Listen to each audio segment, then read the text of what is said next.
Direction cosine और direction ratio.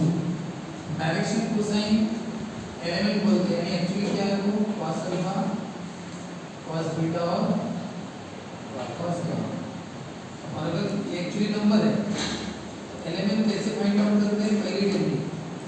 अगर आपको क्या पता हो अल्फा बीटा गामा, तो यानी एंगल पता है, क्या पता है एंगल।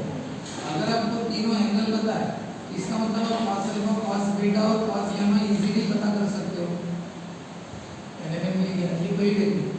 दूसरी डिग्री, किसी भी लाइन पर एक ही यूनिट वेक्टर रहता है, ये यूनिट वेक्टर। वेक्टर बोलिए बहुत सारे नहीं, यूनिट वेक्टर है। तो ये यूनिट वेक्टर है ना, इसके जो कोएफिशिएंट्स रहते हैं आईजेडी के साथ, है ना एलिमेंट, वही एक्चुअली एलिमेंट है आईजेडी के साथ, बस यूनिट वेक्टर होना चाहिए। यानी इसका मतलब ये cos अल्फा है, ये cos बीटा और ये cos गामा, ये यूनिट वेक्टर है तो, और वो उस लाइन से पास होने वाला है। और मान के चलो उस लाइन से पास होने वाला यूनिट वेक्टर नहीं है, तुम्हें वेक्टर दिया, तो फिर अगर वेक्टर दिया तो क्या करना है, उससे यूनिट वेक्टर बना लेना। तो ए क्या क्या होता है unit vector, vector upon it's, इससे तुम्हें यूनिट वेक्टर मिल जाएगा। यूनिट वेक्टर मिल गया यानी ऐसा समझ में एलिमेंट मिल गया। तो ये होगी तीसरी डिग्री। चौथी डिग्री कौन सी है, वो मैं इधर समझाऊंगा।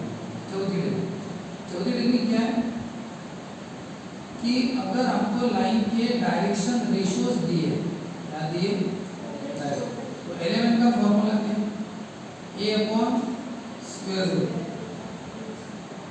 वैसे ये प्लस माइनस लगा दें, और एम का फॉर्मूला क्या है, बी अपॉन स्क्वायर रूट, और एन का फॉर्मूला सी अपॉन स्क्वायर। ये चौथी डिग्री। और पांचवी डिग्री, अब बताओ अगर डायरेक्शन रेशियो नहीं दिए तो, डायरेक्शन रेशियो क्या होता है, वो ऐसे नंबर है जो एलिमेंट को प्रोपोर्शन करे। ये नंबर है और एलिमेंट भी तो नंबर है, ये दोनों को एक दूसरे को प्रोपोर्शन करे। तो अगर डायरेक्शन रेशियो दिया तो बहुत अच्छा है, फॉर्मूला है मेरे को तो एल का फॉर्मूला, एम का फॉर्मूला क्या, बी अपॉन स्क्वायर रूट और बाद में सी। अगर डायरेक्शन रेशियो नहीं दिए तो, लेकिन अगर आपको दो पॉइंट दिए होंगे कोऑर्डिनेट्स, यानी ये दोनों पॉइंट्स के कोऑर्डिनेट्स, तो फिर डायरेक्शन रेशियो निकाल सकते हैं, x2 - x1, ये y2 - y1 और ये z2 - z1। और एक बात बताओ, अगर आपको कौन मिल गया, ABC मिल गया, तो फिर ABC का यूज करके क्या निकालना, एलिमेंट निकालना, यही फॉर्मूला। ये होगी 5 डिग्री एलिमेंट निकालना। अब डायरेक्शन रेशियो यानी ABC, वो क्या होता है, डायरेक्शन रेशियो ऐसे नंबर्स रहते हैं जो एलिमेंट के साथ कैसे रहते हैं, प्रोपोर्शनल। इनका आंसर सेम आता है, जो भी आया। तो इनको फाइंड आउट कैसे करें, ABC को। पहली डिग्री क्या है कि अगर आपको एलिमेंट दिए है, इफ एलिमेंट आर, यानी अगर एलिमेंट दे ही दे दिए तो ABC कैसे निकालना, इसको लिखना मल्टीप्लाई बाय ये प्रॉपर नंबर, मल्टीप्लाई या फिर क्या करना पड़ता है, डिवाइड, जनरली मल्टीप्लाई चलता है, मल्टीप्लाई बाय प्रॉपर। स्पेशली किससे, डिनोमिनेटर से मल्टीप्लाई कर देना, वो अपने आप तुम्हें ABC मिल जाएगा। यानी अगर एलिमेंट दिए तो उसको मल्टीप्लाई करो, ABC मिल जाएगा। दूसरी डिग्री क्या है, अगर लाइन से पास होने वाला तुम्हें अगर कोई वेक्टर पता है, तो उस वेक्टर में कौन रहता है, ABC रहता है। यानी वेक्टर के जो कोएफिशिएंट है ना, वही ABC। देखो यूनिट वेक्टर के कोएफिशिएंट कौन है, एलिमेंट, और वेक्टर के कोएफिशिएंट कौन है, ABC। और अगर बताओ सर वेक्टर भी नहीं दिया, एलिमेंट भी नहीं दिया, तो डायरेक्शन रेशियो ABC कैसे निकालें, तो तीसरी टेक्निक, अगर तुम्हें लाइन के कितने पॉइंट्स पता है, 2 पॉइंट पता है, यानी उनके कोऑर्डिनेट्स पता है, तो फिर हम ABC निकाल सकते हैं। टेक्निक 2 पॉइंट पता है, कैसे निकालते हैं, कोऑर्डिनेट्स का क्या करते हैं, डिफरेंस। यानी याद रखना, डिफरेंस करते समय x2 - x1 भी चलता है और x1 - x2 भी चलता है। चलो ठीक है, अभी जो क्वेश्चन है वो है find the direction cosine of the vector 3i + 3j - 6। यानी ये एक वेक्टर है, इसके डायरेक्शन कोसाइन पूछे। ये डायरेक्शन कोसाइन वेक्टर के रहते हैं, वो कैसा है पता है क्या? जैसे ये कोई वेक्टर है, इसको नाम दे देता लेट वेक्टर है। अब ये वेक्टर ही है। अब वेक्टर एक के डायरेक्शन कोसाइन का मतलब हो गया, वेक्टर एक लाइन पर है ना, लाइन है ना, वेक्टर एक क्या है उस लाइन के छोटे डायरेक्शन कोसाइन। अब बताओ ये वेक्टर भी क्या कर रहा होगा, एक्स वाई जेड के साथ क्या कर रहा होगा, एंगल। लाइन है ना, एक्स वाई जेड के साथ एंगल कर रहा है, अल्फा बीटा क्या, तो cos alpha cos beta cos क्या, एलिमेंट हर जगह। तो वेक्टर क्या है उस लाइन के जेब, वो जो लाइन रहती ना, जैसे इसके ये लाइन है सो ये ऐसे, उसमें से सिलेक्टेड पार्ट को वेक्टर बोलते हैं। लाइन है ना, लेकिन वो जो पर्टिकुलर अगर पार्ट लिया, उसकी लेंथ ले, पर्टिकुलर पार्ट का मतलब प्रॉपर लेंथ होगी ना, तो ये जो प्रॉपर लेंथ है इसी को क्या बोलते हैं, वेक्टर बोलेंगे। तो डायरेक्शन दे दो और उसका मैग्नीट्यूड भी आ गया, तो डायरेक्शन और मैग्नीट्यूड रहा तो उसको वेक्टर बोलते हैं ना, इसलिए वो वेक्टर है। तो उसके आने वो लाइन के क्या पूछा आपको, डायरेक्शन कोसाइन। अब डायरेक्शन कोसाइन पूछा है तो आपके दिमाग में पास करनी करनी चाहिए। डायरेक्शन कोसाइन यानी एलिमेंट पूछा है, एलिमेंट पूछा है तो बताओ पॉलिटिकल क्या है, अल्फा बीटा क्या पता है क्या, नहीं पता, तो ये पॉलिटिकल। दूसरी यूनिट वेक्टर दिया है क्या, नहीं दिया, कौन दिया, वेक्टर। अब वेक्टर दिया तो फिर कैसे करें, तो हमें एलिमेंट रहने किसके पास है, यूनिट वेक्टर के पास। तो पहले आप क्या करो, इसका यूनिट वेक्टर बता। यूनिट वेक्टर कैसे पता करते हैं, उस वेक्टर को नाम दे दो और उसका क्या पता करो, मैग्नीट्यूड कितना, 9 + 9 + 1 कितना, 19, ये हो गया उसका मैग्नीट्यूड।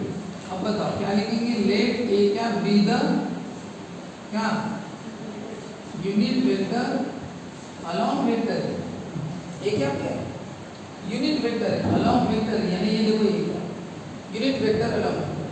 तो बताओ यूनिट वेक्टर का फार्मूला क्या है, यूनिट वेक्टर का formula vector upon its magnitude. कौन है वेक्टर, 3r aj माइनस, इसका मैग्नीट्यूड कौन है, √19। अब बराबर इसको थोड़ा सा सेपरेट करो, 3/√19 है, 3/√19j माइनस 1/√19k। ये क्या मिला आपको, unit vector. Sir unit vector क्यों निकाला, आपको क्या चाहिए था, एलिमेंट, और एलिमेंट किसके पास रहते हैं, वेक्टर के पास नहीं रहते हैं, यूनिट वेक्टर के पास रहते हैं। यूनिट वेक्टर मिल गया ना, तो वही कौन है, ये जो कंपोनेंट्स है यूनिट वेक्टर के, यही क्या है, ये यानी ij, ये जो कोएफिशिएंट है। तो देयरफॉर लिखेंगे कंपोनेंट्स ऑफ यूनिट, लिखो unit vector are the direction cosine of the line. Therefore, direction cosines of the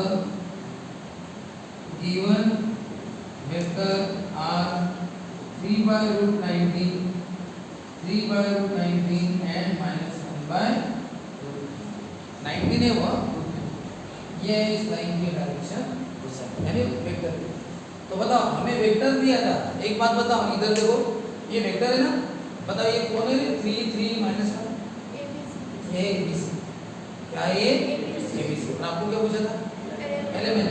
तो एक टेक्निक ये है कि आप यूनिट वेक्टर निकालो।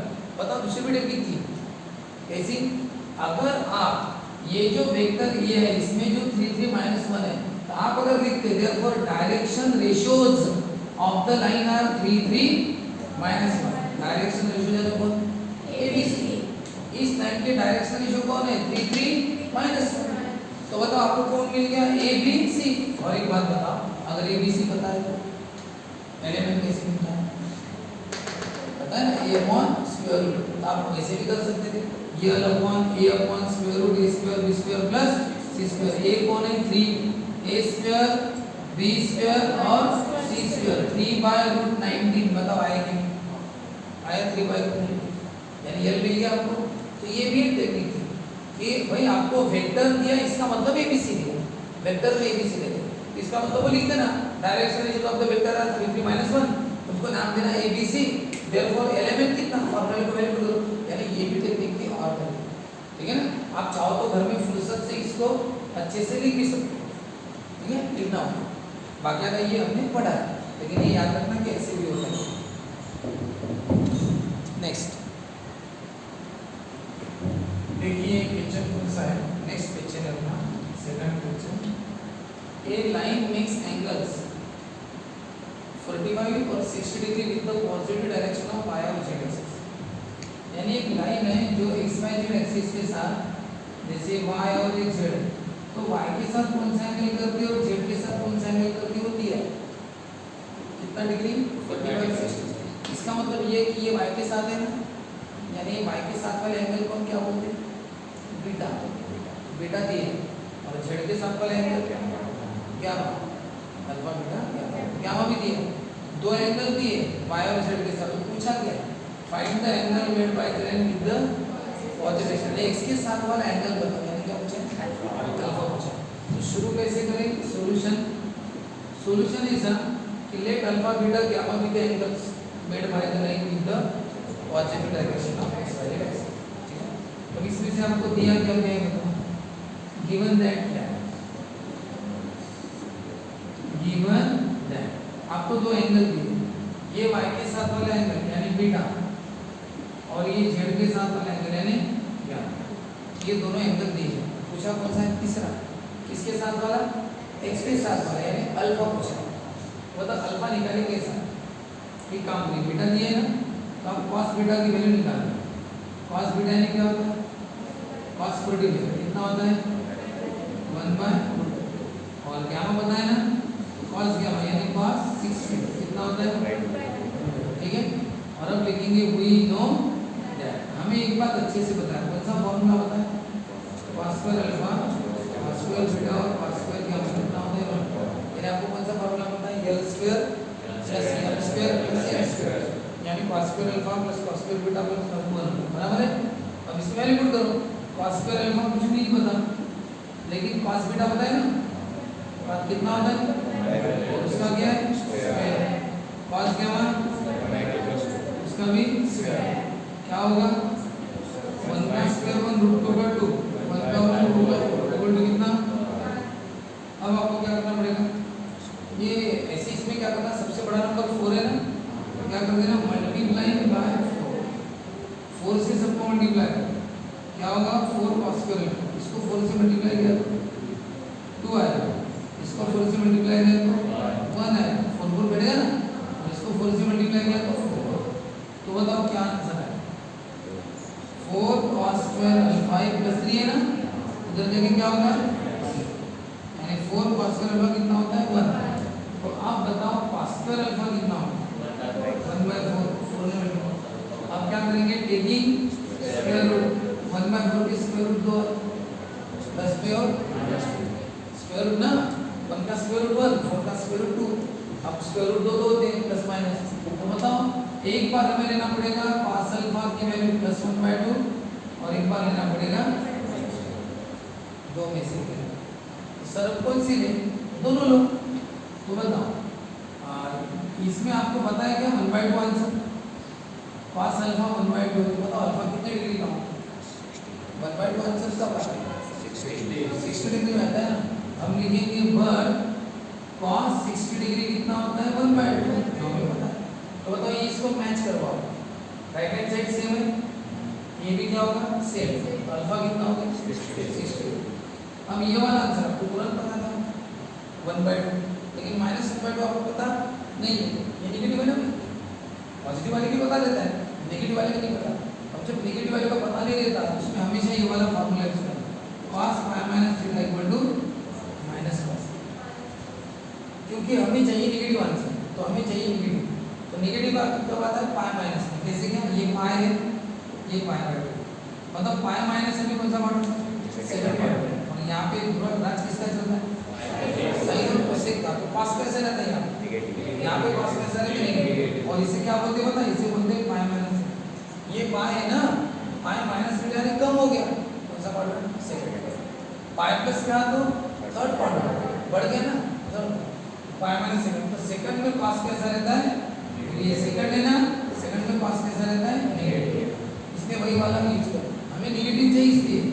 अब आगे थीटा की वैल्यू, थीटा की वैल्यू कौन सी पुट करना है, जो इधर है, बताओ इधर थीटा कितना है, 60 को क्या बोलते हैं पाई बाय 3, 60 क्या होता है, देखो थीटा की वैल्यू कितनी पाई बाय 3, थीटा नहीं पता, बस फार्मूले में सिर्फ वैल्यू पुट करना है, पाई माइनस थीटा की पाई बाय 3 थीटा हो गया। और अब सम कितना होता है ये एडिशन सब्सट्रैक्शन 3 पाई पता है ना, माइनस 1 पाई अपन, ये कितना होगा माइनस, ये माइनस पास पाई बाय 3 कितना होगा, पाई बाय 3 60 और 60 ये कितना होगा 3 pi minus 1 pi 2 pi by, तो बताओ कितना आंसर। अब आप बताओ जब आप इधर पास 60 1/2 लिखा था तो राइट हैंड साइड मैच कर रही थी ना, इसका मतलब लेफ्ट हैंड साइड भी करके मैच कर, तो अल्फा कितना था 60। यहाँ पे बताओ राइट हैंड साइड मैच नहीं कर रही क्या, कर रही है ना, राइट हैंड मैच कर रही है तो लेफ्ट हैंड, तो बताओ अल्फा कितना हो जाएगा,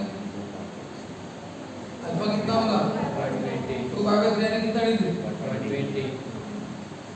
पाई बाय 3 यानी कितना होता है 60, 60 into 2 इसका मतलब ये होता लाइन जो है पूछा है x के साथ कितना एंगल करती है, तो x के साथ 60 भी करती है और सब दोनों कैसे होंगे, तो ये लाइन दो लाइन है ऐसी, एक लाइन नहीं, एक लाइन ऐसी है जो बताओ कितने का एंगल करेगी 60 का x के साथ, और y और z के साथ कितना करेगी 45 40 60 45 और 60, और दूसरी लाइन ये करेगी जो 120 45 और, अरे y और z के साथ वाले एंगल उन्होंने दिए ना 45 और 60, ये y के साथ और z के साथ 45 60 को तो फिक्स है, लेकिन x के साथ एंगल वाले कितने मिले दो, इसका मतलब लाइन कितनी है दो, एक लाइन 60 45 और 60 वाली है और दूसरी लाइन 120 45 और 60, क्योंकि दो एंगल की वैल्यू है ना,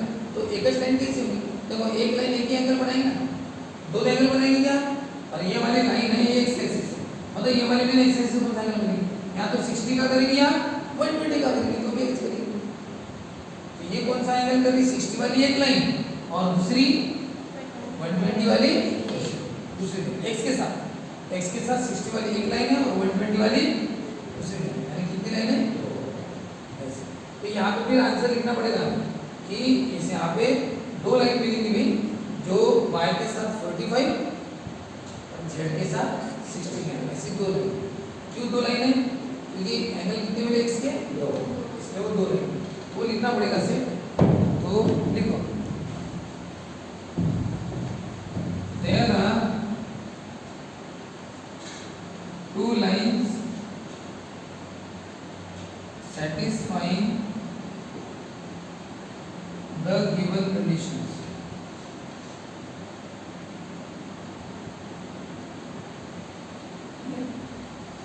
therefore क्या लिखेंगे their direction angles are, बताओ इनके डायरेक्शन एंगल्स हैं,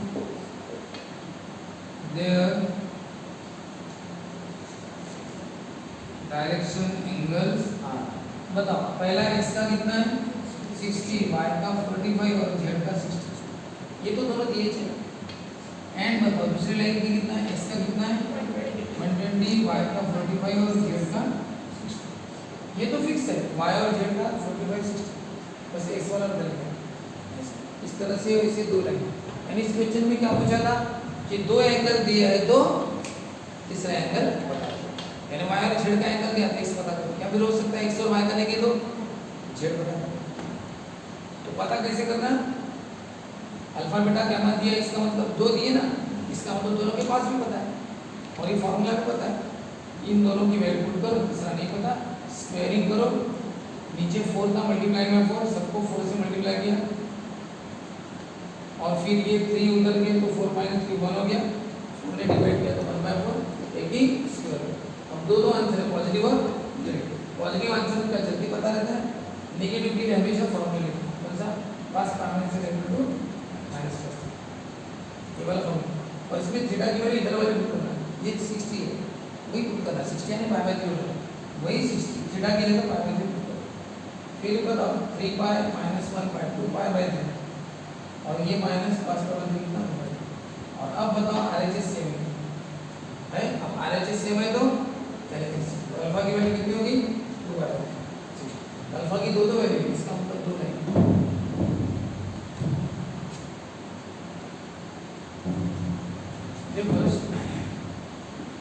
how to find out any vector. अगर आपको कोई भी वेक्टर कैसे पता करें, हाँ मान के चलो कि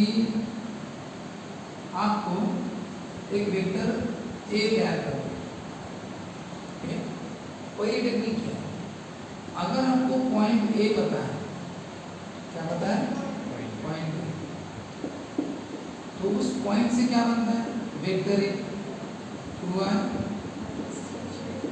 माइनस 3j, ये पहली टेक्निक है। यानी वेक्टर तैयार करने की पहली टेक्निक क्या है, अगर आपको क्या पता हो कोऑर्डिनेट्स, कोऑर्डिनेट्स तो वेक्टर ए तुरंत मिलता है, ठीक है। दूसरी टेक्निक, अगर बताओ आपको ये जो पॉइंट ए है,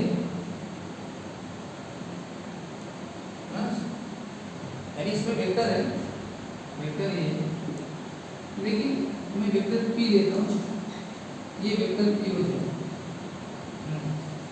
अब बताओ ये वेक्टर पी है, लेकिन आपको पता ही नहीं वो कैसा है, यानी उसका कोऑर्डिनेट्स पता हो तो मिल जाए।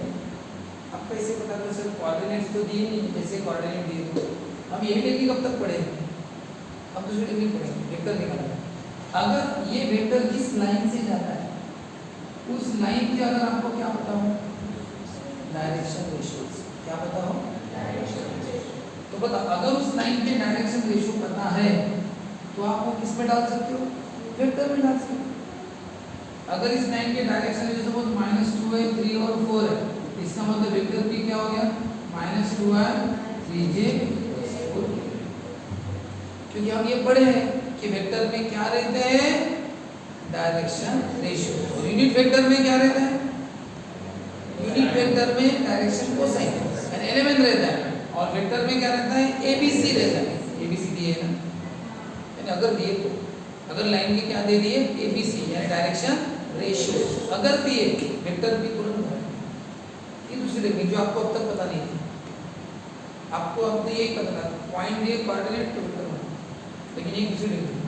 तीसरी टेक्निक आप पढ़े हो वेक्टर पी निकालने की, आप तीसरी टेक्निक पढ़े हो, तो पहले उसका प्रॉब्लम हुआ, अगर आपको उल्टी प्रोसेस है, यानी आपको यूनिट वेक्टर पता है, क्या पता है पता, अगर वेक्टर पता हो, क्या पता हो और यूनिट वेक्टर निकालना हो क्वेश्चन मार्क, तो फॉर्मूला क्या है, यूनिट वेक्टर का फॉर्मूला है वेक्टर अपॉन इट्स, ये पढ़े हो। यानी ये टेक्निक कब है, अगर आपको वेक्टर पता है लेकिन यूनिट वेक्टर नहीं पता, यूनिट वेक्टर कैसे निकालते हैं, वेक्टर पता है ना तो वेक्टर अपॉन इट्स, अब इसी से बनाए दूसरा फॉर्मूला। और अगर बताओ वेक्टर पी का फॉर्मूला क्या, इसको इधर लेके आओ, डिवीजन में तो क्या करेगा, क्या करेगा मल्टीप्लाई। बताओ यूनिट वेक्टर का फॉर्मूला क्या है, वेक्टर अपॉन इट्स मैग्नीट्यूड। बताओ वेक्टर का फॉर्मूला क्या है, वेक्टर का formula magnitude into unit vector. तो यानी अगर आपको जैसे यूनिट वेक्टर निकालना रहा तो क्या करते हैं वेक्टर अपॉन इट्स मैग्नीट्यूड, तो वैसे ही अगर आपको वेक्टर निकालना रहा तो क्या फॉर्मूला है मैग्नीट्यूड इनटू यूनिट वेक्टर, यानी वेक्टर निकालने की तीसरी टेक्निक। लेकिन इस टेक्निक के लिए क्या पता होना चाहिए, अगर आपको कोई वेक्टर पूछा तो उसका क्या पता होना चाहिए मैग्नीट्यूड और यूनिट वेक्टर दोनों पता होना चाहिए। ये बहुत कम रहता है, रेयरली कि आपको मैग्नीट्यूड भी पता है यूनिट वेक्टर भी पता है, सब पता है तो ये काम आएगा।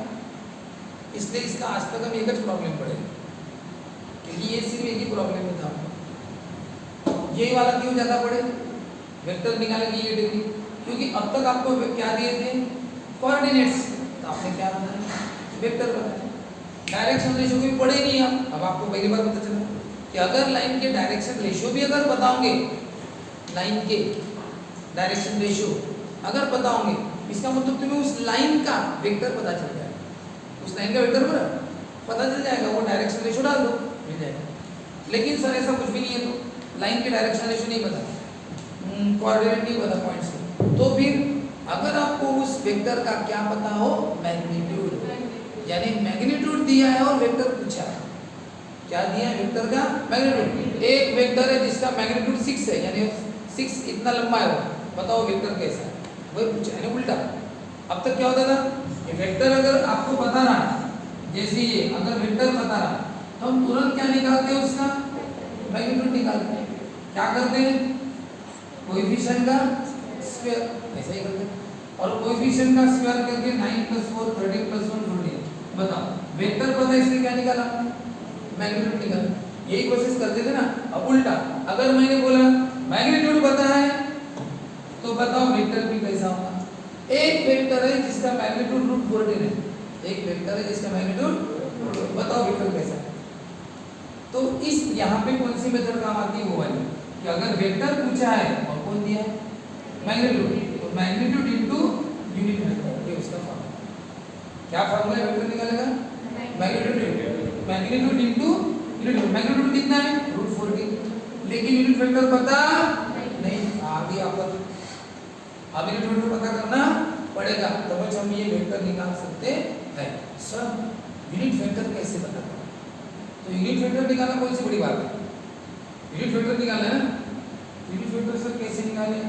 यूनिट वेक्टर का फॉर्मूला है vector upon its magnitude. Vector ही तो नहीं पता, अगर वेक्टर नहीं पता तो यूनिट वेक्टर कैसे मिलेगा? तो यूनिट वेक्टर निकालने की और भी मेथड है ना। बताओ आप आज तक यूनिट वेक्टर की कौन सी मेथड पढ़े? कौन सी मेथड पढ़े? Vector upon its magnitude. Unit vector की दूसरी मेथड तुम्हारे सामने है ना। अगर आपको लाइन के क्या पता है, क्या पता है, एल या यानी डायरेक्शन, कोसाइन, तो बस यूनिट वेक्टर मिल गया। अगर मैंने बोला एक लाइन है, एक लाइन, इसके direction cosine DCS, direction cosine 1/√3 -1/√3 और 1/√3, एक लाइन के डायरेक्शन कोसाइन तुम्हें दे दिए, बताओ यूनिट वेक्टर। तो सीधी सी बात है, यूनिट वेक्टर का नाम कुछ भी दे देना, तुम्हें जो लगता है वो नाम दे देना, a कैप b कैप जो देना, हो गया यूनिट वेक्टर। 1/√3 है, -1 दीजिए 1/√3 k क्यों, और यूनिट वेक्टर में लिख देना एलिमेंट। तो इसीलिए अगर आपको डायरेक्शन कोसाइन पता है, समझना यूनिट वेक्टर पता है, और दोनों उल्टे है ना। एलिमेंट पता है तो समझना यूनिट वेक्टर मिल गया, और यूनिट वेक्टर मिल गया तो समझना कि यूनिट वेक्टर में लिख देना एलिमेंट। अगर मैं आपको यूनिट, अगर मैं बोलूं ये लाइन में जाए, देखो ये मैंने कहा ये यूनिट वेक्टर है, बताओ एलिमेंट कौन है? क्या कहा मैंने? ये यूनिट वेक्टर है, बताओ एलिमेंट कौन है? तो ये एलिमेंट है। अब उल्टा, ये डायरेक्शन कोसाइन है यानी एलिमेंट है, बताओ ये एलिमेंट है, यूनिट वेक्टर कौन सा है? ये यूनिट वेक्टर। यानी ijk लगाओ या ijk हटा दो। ijk लगा दिए तो यूनिट वेक्टर बन जाएगा, और ijk निकाल दिए तो क्या मिल जाएंगे? एलिमेंट मिल जाएंगे, है ना। ये है ऐसा कंसेप्ट इसका। जैसे यहाँ पे नहीं क्या, किसी भी पॉइंट का अगर ijk लगाया जाए तो वेक्टर मिल जाता है, और बताओ ijk हटा दिया तो क्या मिलता है? पॉइंट मिल जाता है। वैसे ही एलिमेंट और यूनिट वेक्टर का, एलिमेंट को ijk लगा दिए तो कौन मिलेगा? यूनिट वेक्टर, और यूनिट वेक्टर के ijk हटा दिए तो एलिमेंट। एक बात है। तो बताओ यूनिट वेक्टर की अब तक आप एक ही मेथड पढ़े थे, कौन सी? Vector upon its magnitude. अब यूनिट वेक्टर की दूसरी मेथड है, कौन सी? अगर आपको उस लाइन का क्या पता हो, एल या यूनिट वेक्टर मिल गया सब। इसका मतलब अब बताओ, अगर आपको इसका यूनिट वेक्टर पता नहीं है तो आप कुछ भी करके इस लाइन का क्या पता करो, एल या पता करो। एल मिल गया ना, समझ जाना यूनिट वेक्टर मिल गया, और मैग्नीट्यूड आपको दिया रहेगा, बस इनको मल्टीप्लाई कर दो, तुम्हें प्रॉपर वेक्टर मिल जाएगा। वेक्टर निकालने की तीसरी टेक्निक इंपॉर्टेंट प्रॉब्लम है, एग्जाम में आता है, मैक्सिमम स्टूडेंट इसको सॉल्व नहीं करते, ऐसा मैक्सिमम। तो अब देखो, ये पहले नोट करना है आपको, इसके बाद हमें ये प्रॉब्लम करना है, ठीक है ना। जैसे ये वाला problem, find the position vector of A point P। Find the position vector of point P। Point P का क्या बताओ? पोजीशन, उसको वेक्टर भी बोलते हैं। पॉइंट P का पोजीशन वेक्टर क्या हो गया? Vector P। फाइंड पूछा है, वेक्टर P पूछा है, बोलो वेक्टर P पूछा है, क्या क्या टेक्निक है वेक्टर निकालने की? बताओ क्या पॉइंट P की क्या कोऑर्डिनेट्स दिए क्या? नहीं दिए। बताओ दिया कैसे है? वो जो लाइन OP है इंक्लाइंड है x के साथ 45 डिग्री, y के साथ 60 डिग्री, और उसकी लेंथ कितनी है? 12। OP यानी वेक्टर OP, वेक्टर OP यानी वेक्टर P, उसकी लेंथ कितनी है? 12। अब आप बताओ पॉइंट P के कोऑर्डिनेट तो कहीं भी नहीं दिए तो वेक्टर P निकाल नहीं सकते, क्योंकि ये पॉलिटेक्निक फेल हो गई। इस प्रॉब्लम में तो फेल है ना। बता वेक्टर पी पूछा है, बता अगर लाइन के डायरेक्शन रेशियो दिए तो लाइन की क्या दिए डायरेक्शन, बताओ डायरेक्शन रेशियो दिए क्या, लाइन के एंगल दिए, क्या दिए एंगल, तो डायरेक्शन रेशियो दिए नहीं तो आप वेक्टर पी बना नहीं सकते। जैसे कि मैंने कहा था अगर एलिमेंट पता है तो यूनिट वेक्टर बनता है, वैसे ही अगर एबीसी पता है तो क्या मिलता है वेक्टर। बताओ किसी भी वेक्टर का आईजेके निकाल दो तो कौन मिलता है, एबीसी मिलता है, और एबीसी को आईजेके लगा दो तो वेक्टर मिलता है, ठीक है ना। तो बताओ अगर एबीसी पता हो तो वेक्टर मिलेगा ना। आपको एबीसी पता है क्या, इसका मतलब इसका वेक्टर आप निकाल नहीं सकते, दूसरी टेक्निक फेल। तीसरी टेक्निक वेक्टर की क्या है, उसका मैग्नीट्यूड पता होना चाहिए। हाँ सर मैग्नीट्यूड पता है कितना है 12, इसकी लेंथ दी है 12 तो ये 12 पता है, लेकिन सर यूनिट वेक्टर पता नहीं। तो यूनिट वेक्टर कैसे निकालें, अब बताओ यूनिट वेक्टर बनता किससे, कोई भी यूनिट वेक्टर किससे बनता है एलिमेंट से। इसका मतलब पहले क्या निकालना पड़ेगा एलिमेंट। अब एलिमेंट कैसे निकालें, एलिमेंट की 5 टेक्निक पड़ेगी। एलिमेंट निकालने की कौन सी टेक्निक काम आएगी, एलिमेंट निकालने की कौन सी टेक्निक काम आएगी, पहली टेक्निक काम आएगी। क्यों, क्योंकि एंगल अगर दिए तो हमें एलिमेंट मिल जाएगा, और इस प्रॉब्लम में एंगल है। लेकिन सर इसमें तो 2 एंगल दिए, कितने एंगल दिए 2, ठीक है ना बेटा। अगर 2 एंगल दिए तो 2 पता है आपको cos अल्फा cos बीटा, तीसरा पता कर लेंगे वो फार्मूले से cos square alpha plus cos square beta plus cos, इससे 2 पता तो तीसरा मिल जाता है। तीसरा मिल गया, कौन मिल गया, सब एलिमेंट मिल गए, और एलिमेंट मिल गए इसका मतलब कौन मिल गया, यूनिट वेक्टर मिल गया। एलिमेंट मिल गए यानी कौन मिल गया, यूनिट वेक्टर मिल गया समझो, और वो मिल गया। लेंथ तो पता चल कितना दिया है, लेंथ 12, बस मल्टीप्लाई कर दो वेक्टर पी मिल जाएगा। ऐसे प्रॉब्लम इंपॉर्टेंट रहते हैं, हाईलाइट करना चाहिए। तो सबसे पहले आप एक नोट लिखो, उसके बाद ये प्रॉब्लम लिखना है। लिखो एक नोट। आपको इस प्रॉब्लम में find the position vector of point P पूछा है। पॉइंट पी का पोजीशन वेक्टर उसको बोलते हैं हम वेक्टर ओपी, यानी क्या बोलते हैं वेक्टर पी। हाँ, be the position vector of point P. अब ये निकाले कैसा, 3 टेक्निक अभी मैंने डिस्कस की थी। पहली अगर कोऑर्डिनेट पता होता तो पॉइंट के कोऑर्डिनेट्स नहीं पता। दूसरी टेक्निक लाइन के डायरेक्शन रेशियो यानी एबीसी भी आपको नहीं पता, नहीं तो एबीसी वेक्टर में डाल सकते हैं, वो भी नहीं पता। तीसरी टेक्निक क्या है, तीसरी टेक्निक है वेक्टर निकालने की टेक्निक, उसका मैग्नीट्यूड इनटू यूनिट वेक्टर। तो वो हमें पहले सब लिख लेना पड़ेगा। तो हमने पहले लिख दिया लेट वेक्टर पी ओपी यानी vector P be the position vector of point P. ये पूरा नाम है वेक्टर ओपी, इसको शॉर्टकट में वेक्टर पी बोलते हैं। जैसे वेक्टर ओए को शॉर्टकट में क्या बोलते हैं, वेक्टर ए बोलते हैं। तो बताओ इसका लेंथ दी है आपको, ओपी कितना दिया है 12 यूनिट्स। ओपी यानी इसका मतलब वेक्टर ओपी की लेंथ, यानी वेक्टर पी की लेंथ कितनी दी है 12। अब लेंथ है ना मैग्नीट्यूड, वेक्टर ओपी का मैग्नीट्यूड यानी वेक्टर पी का कितना दिया है 12। तो बताओ ये पता है आपको, ये पता चल गया 12, लेकिन क्या नहीं पता यूनिट वेक्टर। तो पहले लिखो क्या ये लेट पी क्या बी द क्या unit vector along vector P, ऐसे लिखना पी क्या यूनिट वेक्टर है। तो कहाँ पे पी क्या unit vector along vector P रहता है, उसी पर से रहता है, वो लिखना पड़ता है। और फिर लिखना पड़ेगा वी नो दैट, हमें पता है ये फॉर्मूला। तो इस फॉर्मूले के हिसाब से पहले मैग्नीट्यूड कितना है 12, लेकिन हमें क्या नहीं पता, पी क्या यानी यूनिट वेक्टर पता नहीं। अब अपना पूरा फोकस किस पर है, यूनिट वेक्टर पर। यूनिट वेक्टर कैसे निकालना, यूनिट वेक्टर में क्या रहता है एलिमेंट रहता है, और एलिमेंट आपको पता नहीं। एलिमेंट निकालने की मेथड क्या है, एंगल क्या 5 मेथड है, इसमें से ये वाली काम आएगी। इस प्रॉब्लम में क्या आते हैं एंगल मेथड, क्या हम इस मेथड से क्या निकालेंगे एलिमेंट निकालेंगे।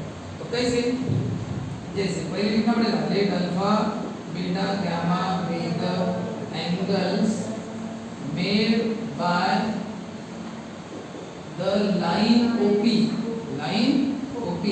with the positive direction of x y z axis this way।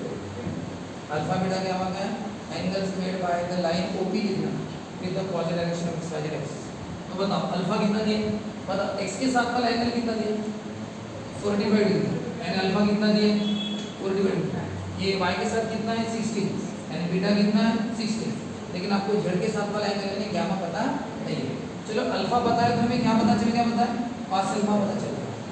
cos alpha यानी cos 45 कितना होता है, 1/, बीटा पता है यानी cos बीटा पता है, cos बीटा cos 60, cos 60 कितना होता है 1/, यानी पता है इसको L बोलते हैं और इसे M बोलते हैं, यानी L और M पता है, लेकिन क्या नहीं पता, N नहीं पता।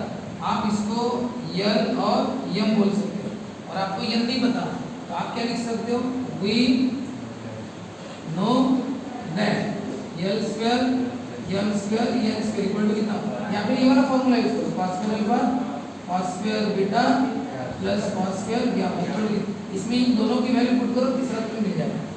और याद रखो तुम्हें कौन मिलेगा, cos स्क्वायर गामा मिलेगा।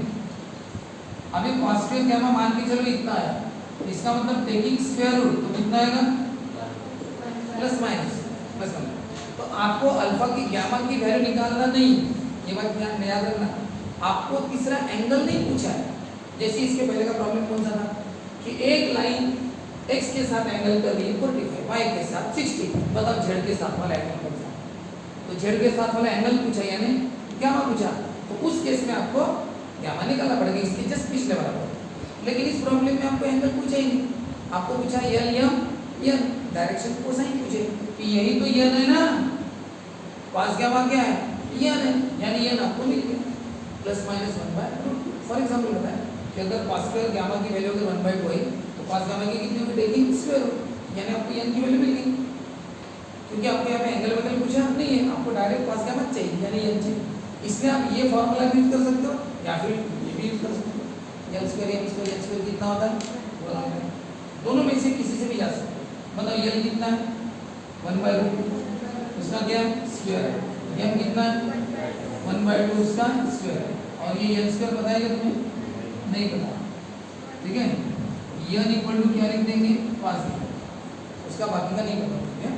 अब बोलो क्या कितना होगा, 1/2 1/4 N स्क्वायर इक्वल टू 1, तो क्या करेंगे N square equal to 1 minus 1/, इनको सॉल्व कर सकते हैं क्या, या तो मल्टीप्लाई बाय 4 करो, क्या करो मल्टीप्लाई बाय 4, मतलब 4 से मल्टीप्लाई किया तो 2 आएगा, इसको 4 से करो 1 है, इसके 4 से करो 4 है, इसको 4 से करो 4 है, तो 4n स्क्वायर इक्वल टू कितना हो गया 4 है, ये 3 है, कितना हो गया 4 माइनस 3 कितना 1, ये n स्क्वायर कितना है 1/4, टेकिंग स्क्वायर रूट कितना है 1/2, लेकिन प्लस माइनस n की वैल्यू क्या होगी प्लस, तो ये ने cos गामा एलिमेंट मिल गया।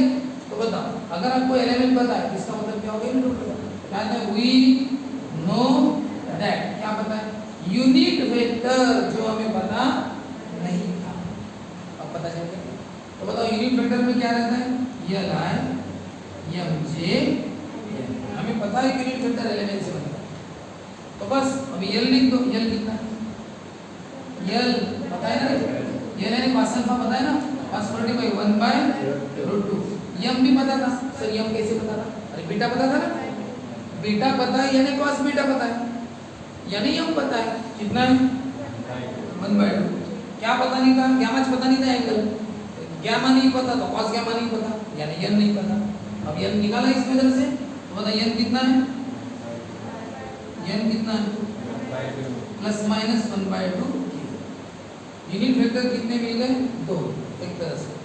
अब आप बताओ ये मिल गया ना एलिमेंट, इसका मतलब एक्चुअली 2 लाइन है इस तरह, कितनी लाइन है 2 लाइन, जो तीसरा एंगल अलग अलग, यानी ये 45 और 60 कर रहे जेड के साथ अलग अलग एंगल, ऐसा सेट एक एक बनेगा, थोड़ी देर पहले बताया था कि 2 लाइन हो सकती है, यानी 2 एंगल सेम है लेकिन तीसरा बदल गया। इसके पहले का प्रॉब्लम 60 और 120 आया था वो वाला वैसा। तो बताओ यूनिट वेक्टर मिल गया, अब क्या करो इक्वेशन 1 को लिखो फिर से, फ्रॉम इक्वेशन 1 बोलो क्या है, vector b equal to 12 unit vector, 12 पता है, बताओ यूनिट वेक्टर की वैल्यू क्या है 1/√2 i 1/2 j plus minus 1/2 k। अब बताओ एक काम करेंगे, क्या कॉमन निकल जाएगा, कुछ 2 कॉमन निकालेंगे, 2 निकाल लेंगे, और जिसको जमता है उसने करना, जिसको जमता है उसने करना, नहीं जमता तो यहाँ पे छोड़ देना। मैं निकाल देता हूँ कॉमन। देखो अभी वो कहाँ पे लिखेंगे, यहाँ पे लिख देता। चलो वेक्टर इक्वल टू क्या कॉमन निकाल रहा हूँ मैं, 2 कहाँ से, नीचे से। हाँ बताओ नीचे से 2 कॉमन निकला तो क्या बचा? तो आप बताओ, ये R है, ये J है और ये K।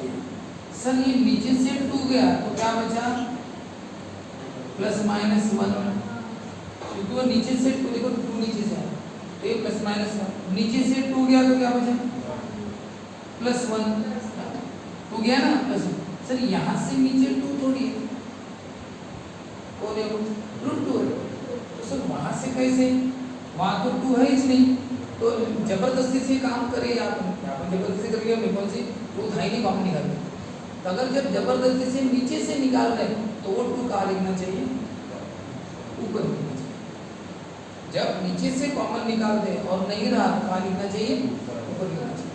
ऐसा ये नहीं क्या, फॉर एग्जाम्पल देखो x + 3y। अब बताओ आप x कॉमन निकालो, x निकला तो क्या बचा 1, और यहाँ से x कॉमन निकलता है, निकलता है तुम जबरदस्ती से निकाल रहे, x है ही नहीं यहाँ पे। तो जब आप जबरदस्ती से कॉमन निकालते तो कहाँ लिखते हैं, नीचे, कहाँ लिखते हैं, नीचे लिखते हैं। x गया 1 और x गया, सर फिर आपने यहाँ पे ऊपर क्यों लिखा? एक बात बताओ, यहाँ से x कहाँ से कॉमन निकाला था, ऊपर से। जब ऊपर से कॉमन निकाला था तो कहाँ लिखना पड़ता है, नीचे, और नीचे से कॉमन निकाला तो ऊपर। जहाँ पे नहीं है वहाँ की बात, जैसे यहाँ पे x नहीं है तो नीचे लिखा कि नहीं, वैसे ऐसा है।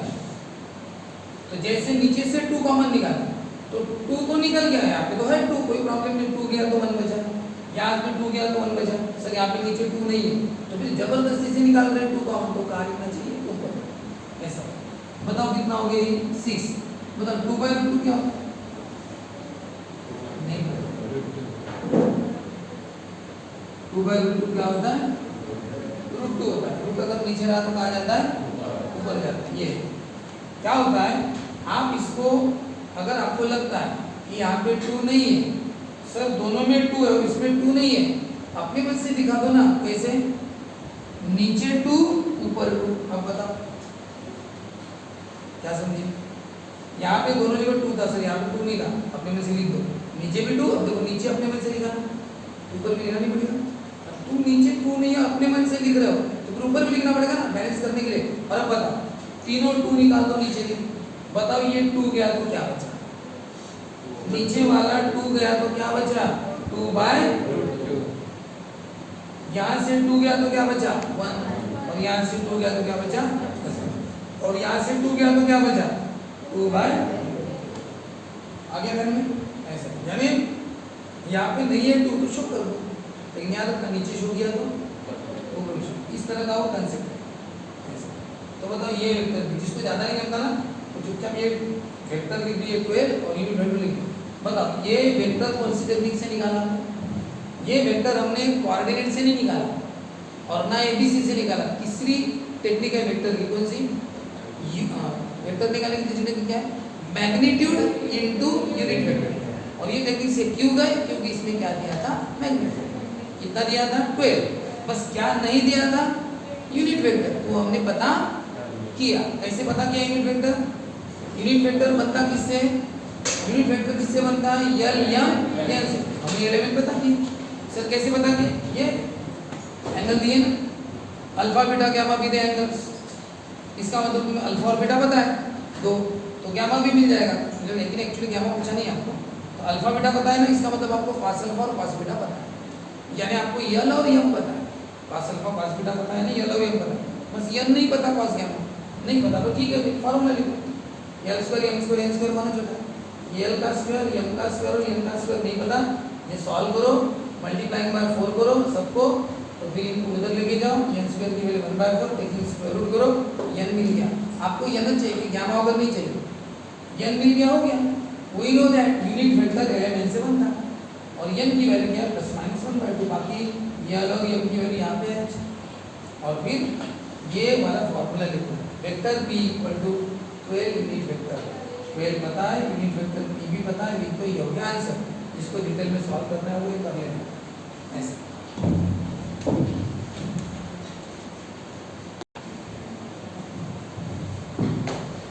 एक लाइन के डायरेक्शन रेशियोज आपको दिए। डायरेक्शन रेशियो यानी क्या दिया, क्या बोलते हैं बिल्कुल ABC। तो क्या पूछा है, डायरेक्शन कोसाइन यानी एलिमेंट पूछा है, एलिमेंट पूछा और दिया क्या है ABC। टेक्निक बताई देना, एलिमेंट निकालना है ना, तो एलिमेंट निकालना है तो पांचों टेक्निक पर फोकस करना पड़ेगा, उसमें से चौथी टेक्निक। अगर क्या दिया ABC दिया तो एलिमेंट कैसे निकालते हैं, फॉर्मूले से। ये सबसे सिंपल क्वेश्चन में आता है, बस आपको क्या लिखना पड़ेगा, लिखते जाओ फटाफट। Let ABC be the direction ratios and LMN be the direction cosines of the line। और आपको ABC दिए हैं, क्या दिए हैं, ABC दिए हैं। तो बताओ एलिमेंट का फॉर्मूला क्या है, A upon square root A square plus B square plus C square. A कितना है 4 का स्क्वायर माइनस 12 का स्क्वायर और 18 स्क्वायर। 4 का स्क्वायर कितना होता है 16, 12 स्क्वायर कितना होता है 144, 18 स्क्वायर कितना होता है 324। ठीक है,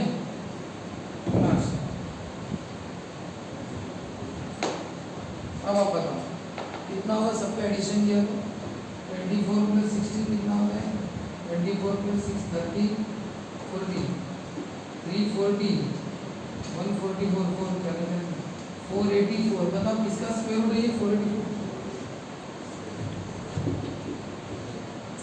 484 का स्क्वायर रूट 4 बंदा 4 टू का 4 बंदा कितना है 22 का। तो ये 484 का स्क्वायर रूट क्या होता है 22, यानी कितना आंसर है 2/11।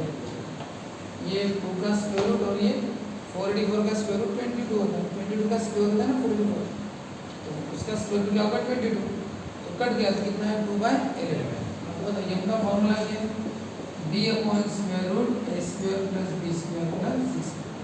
b कितना है -12 और ये कितना है 4 स्क्वायर 12 स्क्वायर और माइनस 12 स्क्वायर और 18 स्क्वायर। अब डायरेक्ट करो, ये डिटेल में मत करना फिर से, इसका डायरेक्ट कितना लिखो 22 डायरेक्ट और 2 से डिवाइड करो, 2 6 जा 2 11 और n क्या फॉर्मूला है c upon square root a square plus b square.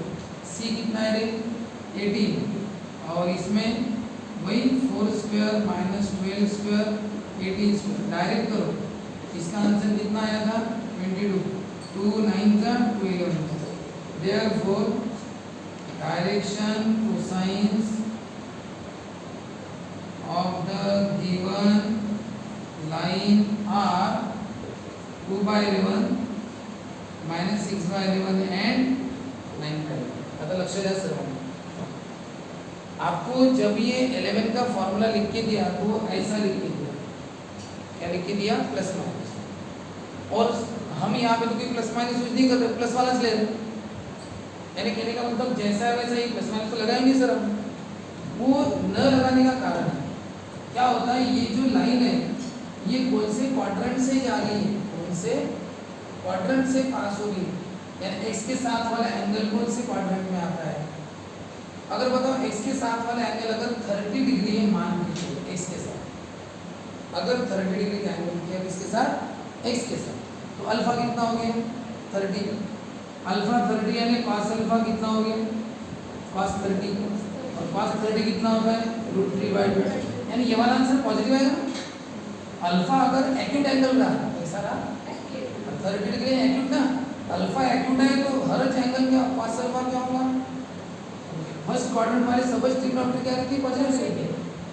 तो अगर अल्फा अगर 30 है तो cos 30 को √3/2 यानी पॉजिटिव आंसर है। cos अल्फा को ही क्या बोलते हैं आप रियल, cos अल्फा को क्या बोलते हैं रियल की वैल्यू क्या है √3/2, रियल की वैल्यू क्या है। अब बताओ ये यल क्या है, यल मैंने दोनों बताया प्लस माइनस, तो प्लस माइनस क्यों बताया क्योंकि यल की वैल्यू पॉजिटिव भी आ सकती है नेगेटिव भी आ सकती है।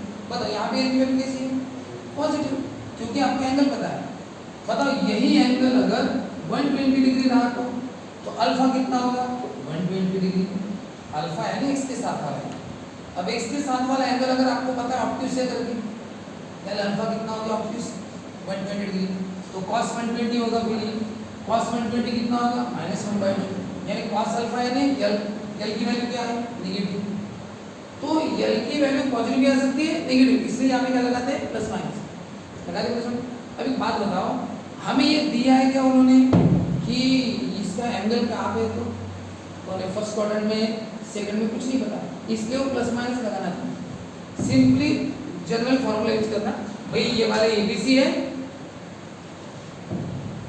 है ना, A पॉजिटिव तो L भी पॉजिटिव, अगर B नेगेटिव तो M भी क्या आएगा नेगेटिव, और C पॉजिटिव तो M भी कैसा आएगा पॉजिटिव, क्योंकि ABC के साथ एलिमेंट कैसे रहते हैं प्रोपोर्शन, अगर ये पॉजिटिव तो ये भी पॉजिटिव, ये नेगेटिव तो ये भी नेगेटिव आएगा, देख लो अच्छी तरह से नेगेटिव है, और C पॉजिटिव है तो ये भी कैसा है पॉजिटिव। तो इसमें क्या करना, जब हमें एंगल नहीं पता तो सीधा सीधा क्या करना, जनरल फॉर्मूला प्लस माइनस के भी लगाना नहीं। अगर आपने प्लस माइनस लगा दिया ना तो क्या होगा पता है, ये सब आंसर दो तरीके के आएंगे, एक +2/11 और दूसरा -2/11, एक +6/11 एक -6/11। तो फिर हमें उनको बताना पड़ेगा कि कौन सी जोड़ी ले, ये वाली ले या दूसरी, दो पेयर बनेगी ना, तो वो हम नहीं बता पाएंगे क्योंकि हमें एंगल्स पता नहीं, इसीलिए ऐसा कुछ नहीं करना। कोई क्वाड्रेंट दिया नहीं है, सिंपल प्लस माइनस लगाना मत। आपको अगर डायरेक्शन रेशियो दे दिए, बस डायरेक्ट फार्मूला लिखो, वेरी गुड। अब देखना इसके बाद वाला प्रॉब्लम कैसा, इसके बाद वाले प्रॉब्लम में आपको यही एलिमेंट निकालना है, लेकिन क्या लगाना है प्लस माइनस लगाना है। इसके बाद वाला क्यों लगाना है, क्योंकि उस प्रॉब्लम में आपको ये दिया है कि अल्फा क्या होगा एक्यूट या फिर ऑब्ट्यूस। अगर आपको दिया अल्फा क्या है एक्यूट या फिर ऑब्ट्यूस, अगर दिया तो फिर प्लस माइनस लेना, और प्लस माइनस लेने के बाद जोड़ियां बनेगी, दो एलिमेंट के दो सेट बनेंगे, उसमें से हमें एक सेट सिलेक्ट करना पड़ेगा, कारण लिखना पड़ेगा अल्फा एक्यूट है इसलिए ये वाला सेट, या फिर अल्फा ऑब्ट्यूस है वो वाला सेट, ऐसा लिखना पड़ेगा एंगल। अभी कोई दिक्कत नहीं है इस प्रॉब्लम में, एंगल की कोई बात नहीं, एक्यूट है ऑब्ट्यूस है, सीधा सीधा डायरेक्ट ये वाला फॉर्मूला यूज करो, लिखो।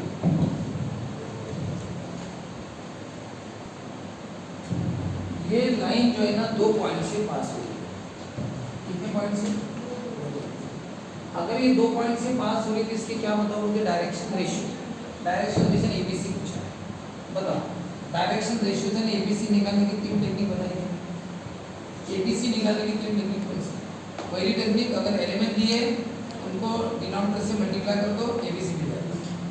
अगर कोई वेक्टर दिया है उसी में ABC रहते हैं, कोई कैलकुलेशन की जरूरत नहीं है, वेक्टर में स्कोर रहता है ABC, लेकिन इसमें कोई वेक्टर दिया नहीं है, सर ABC कैसे निकालें। तीसरी टेक्निक, अगर लाइन के कितने पॉइंट पता है 2 पॉइंट, तो उनका क्या करो डिफरेंस, क्या मिल जाएगा ABC, 2 पॉइंट दिए तो उनका क्या कर दो डिफरेंस, ABC मिल जाएगा। पहला सेंटेंस में लिख दिया, let ABC with the direction ratio then element with the direction cosine of the line. अब आप बताओ ये जो पॉइंट्स है 6, -7 और -1, लेट सपोज इनको हम नाम देंगे x1, y1 और z1, और दूसरा कौन है 2, -3, 1, इसको क्या नाम देंगे x2, y2 और z।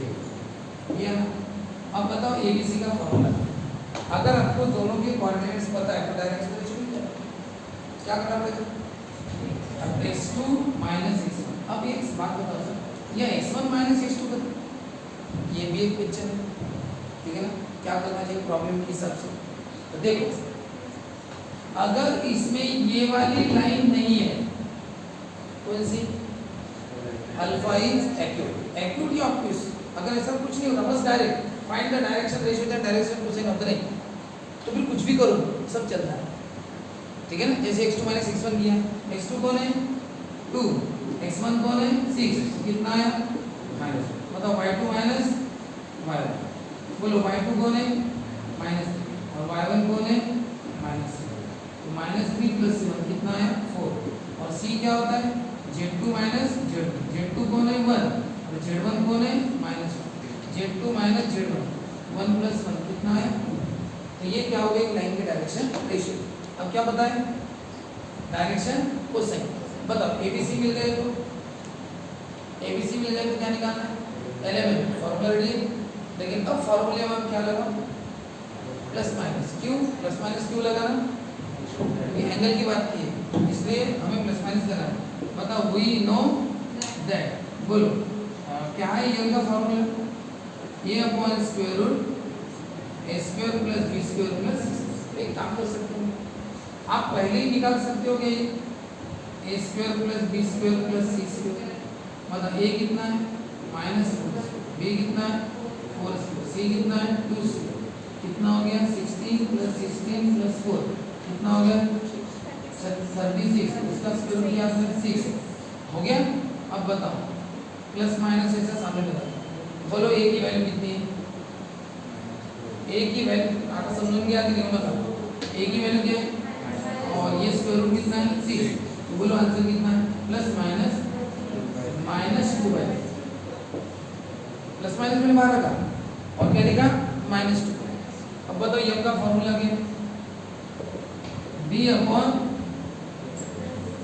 स्क्वायर प्लस माइनस, बताओ बी कितना है 4 और ये कितना है 6, कितना हुआ प्लस माइनस 2 बाई, ये ब्रैकेट कर देता हूँ ना, हाँ बोलो एन सी अपॉन स्क्वायर, अब बोलो ये प्लस माइनस, बोलो सी कितना है यहाँ पे सी कितना है 2 और स्क्वायर रूट का आंसर कितना है 6, कितना हुआ 1/3।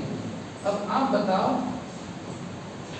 ये अगर ये अल्फा एक्यूट अगर ऐसा नहीं बोला होता ना तो ये अपने एबीसी है, और यल का फॉर्मूला क्या होता है ये प्लस माइनस नहीं लगाते, बताओ क्या आंसर होता ए अपॉन स्क्वायर रूट यानी कितना -4/6 अपना आंसर बराबर। लेकिन इसमें वो कंडीशन डाल देना अल्फा एक्यूट है, इसमें गड़बड़ होगी।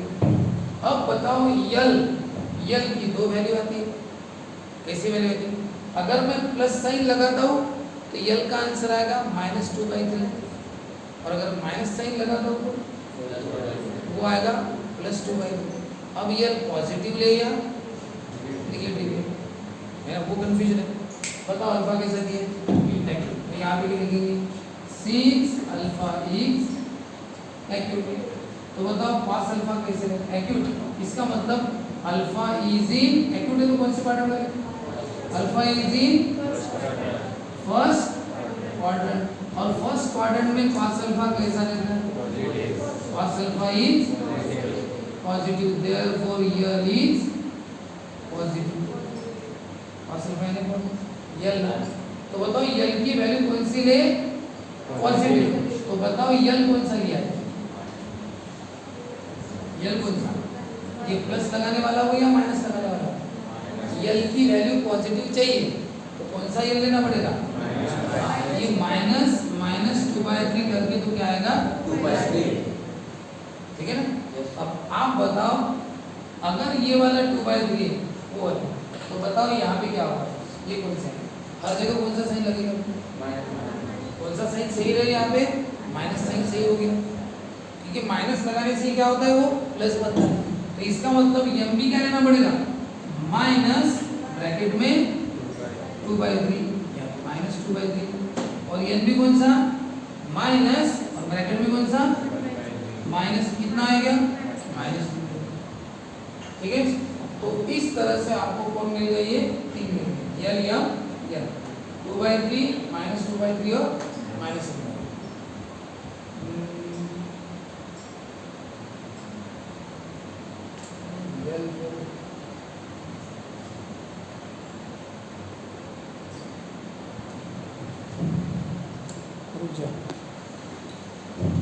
बताओ देयरफॉर लाइन की डायरेक्शन रेशियो, डायरेक्शन कोसाइन जोड़ हो गए, therefore direction cosines of the line are कौन है रे 2/3 -2/3 एंड -1/3। और बताओ डायरेक्शन रेशियोज कौन है, डायरेक्शन रेशियोज आर वो पहले ही निकाली, कौन है direction ratios, direction ratios -4 4 and वो तो पहले निकाले था, पूछे दोनों है ना डायरेक्शन रेशियो, पूछे डायरेक्शन कोसाइन पूछे, डायरेक्शन रेशियो स्टार्टिंग में मिल गए थे कैसे, कोऑर्डिनेट को क्या करो माइनस, डायरेक्शन रेशियो आप दोनों बता सकते हो, आप x2 - x1 भी बता सकते हो, x1 - x2 दोनों सही रहता है, दोनों सही रहेगा, क्योंकि डायरेक्शन जो प्रोपोर्शन वाले नंबर है, प्रोपोर्शन नंबर कल पढ़ाए थे ना कि प्रोपोर्शन नंबर में आप पॉजिटिव से मल्टीप्लाई करो या नेगेटिव से। प्रोपोर्शन वाले नंबर कैसे भी, जैसे आप याद तो नहीं बना, याद है कुछ मैंने बताया कि एलिमेंट और मुझे नहीं कहा एबीसी बता, तो मैंने क्या कहा एलिमेंट को किसी भी नंबर से मल्टीप्लाई करो एबीसी मिल जाएगा। अब बताओ मैं अगर √3 से मल्टीप्लाई करूंगा तो क्या होगा, √3 से 1 माइनस 1। और बताओ अगर मैं माइनस √3 से मल्टीप्लाई करूंगा तो क्या होगा, -1 1 और माइनस। इसमें उसमें कोई दिक्कत नहीं रहती डायरेक्शन रेशो, ठीक है ना, ये भी ले सकते ये भी ले सकते। इसमें डायरेक्शन रेशो में आप x2 माइनस x1 किया तो -4 आया, और x1 माइनस x2 करते तो +4 आया, दोनों चेक करो, एक मेथड फॉलो करना कोई ऐसा। तो ये है। अब बताओ इसमें ऐसा क्यों लेना पड़ा, समझे ना, plus minus.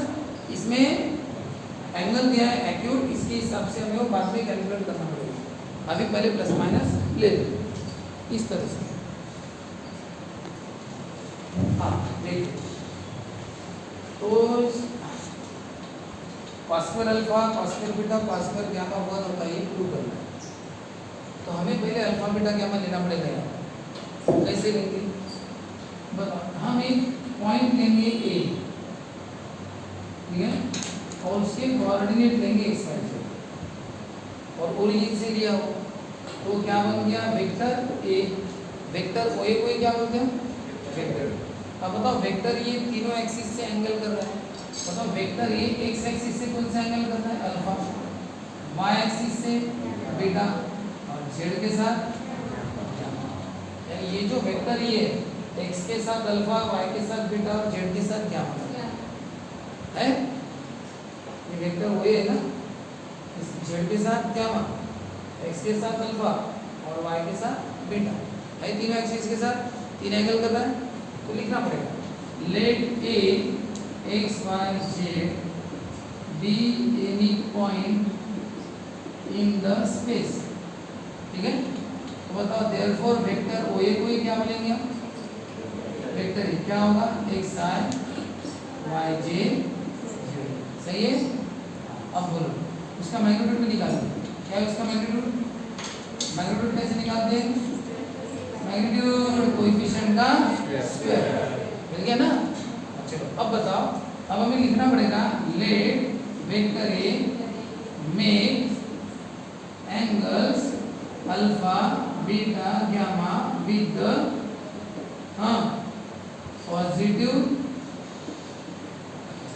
Direction of X Y and Z axis, and alpha beta gamma क्या है, alpha beta gamma are the angles made by vector A with positive direction of X Y and Z, यानी vector A X Y Z axis के साथ तीन angle के alpha beta gamma. अब आप अब सिर्फ ये पूरी फिगर है, मैं आपको समझाने के लिए बाकी का पोर्शन बिठा रहा हूँ, ठीक है। या यहाँ पे एक नई फिगर निकालेंगे, ये एक्स एक्सिस है और ये कौन है रे, वेक्टर ए। अब बताओ वेक्टर ये एक्स एक्सिस के साथ कौन सा एंगल कर रहा है, अल्फा कर रहा है। बताओ एक्स एक्सिस पर ऑलरेडी एक वेक्टर है, बताओ कौन सा, एक्स एक्सिस पर एक वेक्टर है, कौन सा, आर। तो अब हम इसको डिटेल में देखेंगे कैसे, वेक्टर ए क्या,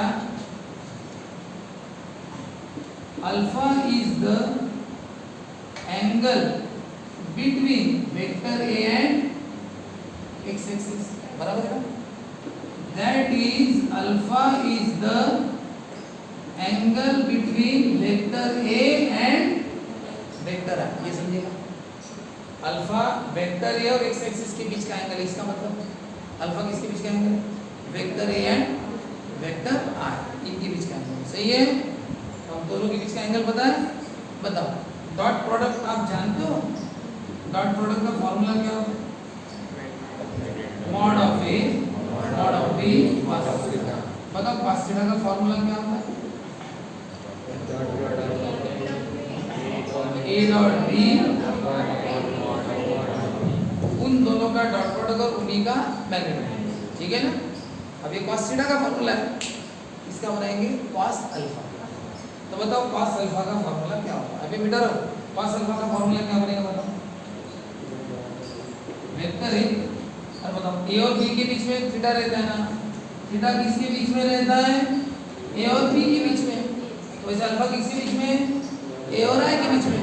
हाँ तो बताओ ना cos थीटा का फॉर्मूला क्या? उन दोनों का डॉट प्रोडक्ट। बताओ किसका डॉट प्रोडक्ट? ए और आई का क्या करना पड़ेगा? डॉट प्रोडक्ट ना। और नीचे क्या करना पड़ेगा? दोनों का मैग्नीट्यूड, एक वेक्टर ए का मैग्नीट्यूड और वेक्टर, ये समझा क्या बताओ? ये इससे लिया हुआ है। हाँ ये आपको इधर लिखना पड़ेगा कि जैसे कि वेक्टर ए और वेक्टर बी रहता है, एंगल थीटा रहता है, तो आपको cos थीटा का फॉर्मूला पता है a dot b upon mod of A mod of. ये आप पहले भी पढ़ चुके हो। cos थीटा का फॉर्मूला क्या? a dot b upon mod of A, यानी उन दोनों का डॉट प्रोडक्ट और नीचे उन दोनों का मैग्नीट्यूड। तो सिमिलरली बताओ cos अल्फा। अब इस फिगर को देखो, ये फिगर देखो, एक है बस नाम बदल गए, थीटा की जगह कौन आ गया? अल्फा, और वेक्टर के नाम बदल गए, फॉर्मूला तो वही रहेगा ना। जैसे cos थीटा है, ये क्या बनेगा? cos अल्फा बनेगा। अब बोलो क्या फॉर्मूला है? इन दोनों का डॉट प्रोडक्ट और इन दोनों का dot product, vector A dot vector I, और नीचे क्या करना पड़ता है? उन्हीं दोनों का मैग्नीट्यूड। इन्हीं दोनों का मैग्नीट्यूड बताओ, वेक्टर ए का मैग्नीट्यूड और वेक्टर आई। चलो बताओ रे, वेक्टर ए कितना है? चलो वेक्टर ए बताओ। नहीं है? पता नहीं है? वेक्टर ए पता है ना तुम्हें? क्या है? x i y j है। डॉट, डॉट में कौन है? बताओ इसका मैग्नीट्यूड, वेक्टर ए का मैग्नीट्यूड कितना है? कितना है? अगर मैं नहीं भी लिखता हूँ तो बोलो इतना बड़ा लिखने से अच्छा मैं इतना ही ले लूँगा। और बताओ आई का मैग्नीट्यूड कितना है? कितना है? नहीं पता? Q1 है। यूनिट वेक्टर का मैग्नीट्यूड कितना रहता है? Alpha is the angle between vector A and X axis, therefore alpha is the angle between vector A and vector I. Bracket में लिखना कौन सा?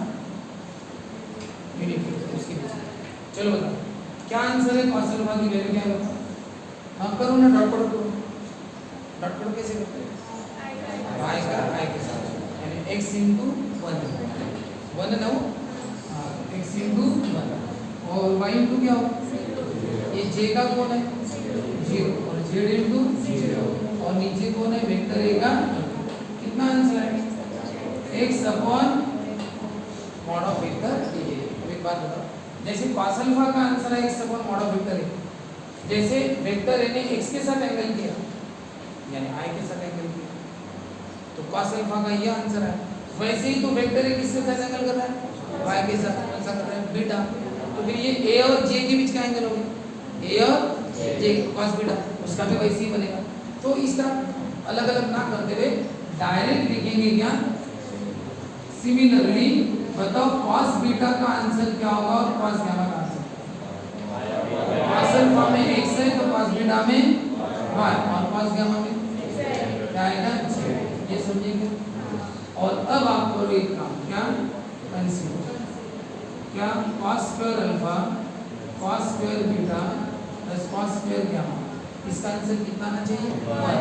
अब 1 आता है कि नहीं देखो। चलो ठीक है, क्या LHS पूछो ना, सो दैट ही करना था ना। बताओ नाउ LHS कौन है? LHS cos square alpha cos square beta cos square. चलो बताओ cos अल्फा की वैल्यू कितनी? x upon mod. क्या करना है आपको इसका? हाँ स्क्वायर। cos बीटा की वैल्यू उसका स्क्वायर, ये उसका स्क्वायर, क्या होगा? ये x स्क्वायर और नीचे क्या होगा?